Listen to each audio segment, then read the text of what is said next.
Isso. André, faz o que da vida, André?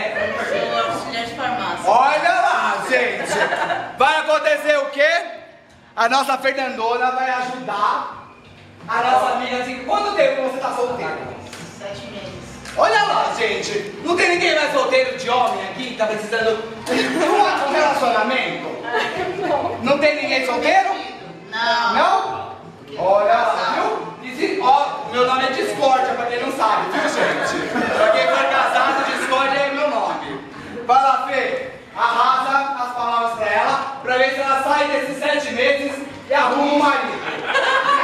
Bem alto. Bem alto. Lembra, bem alto. Ó, Chiquete, que desencalhe.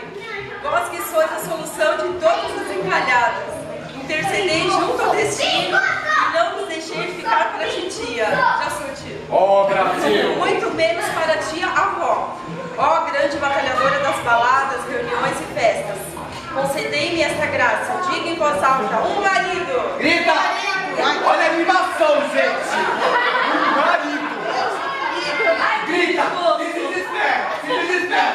Namorado. Um namorado. Grita. Olha. Outra coisa. O peguete. Peguete, gente. Ô, Brasil, vai, continua, gatinha. E ele nunca tenha olhos para qualquer baranga ou mal amada. Ajudai-me a conquistar um bom partido. E afastai de mim os galinhos e os sem dinheiro. Olha lá.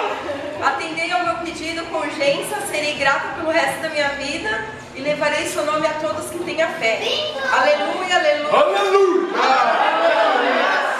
Apelo a todos os santos.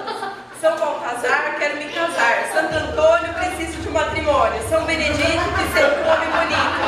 São Benevolente, que seja um homem decente. São Luís, que ele me faça feliz. São Manuel, que seja fiel. São Irineu, que ele seja solteiro. São Raimundo, que ele não seja vagabundo. São Malaquias, que ele me ame todos os dias. São Simão, que seja o meu coração. Olha lá, ai, que delícia. Isso fica pra você. Obrigada. Seja muito feliz, arranje um marido. Quando você casar, é só chamar de tia, tá? Uma salva de palmas.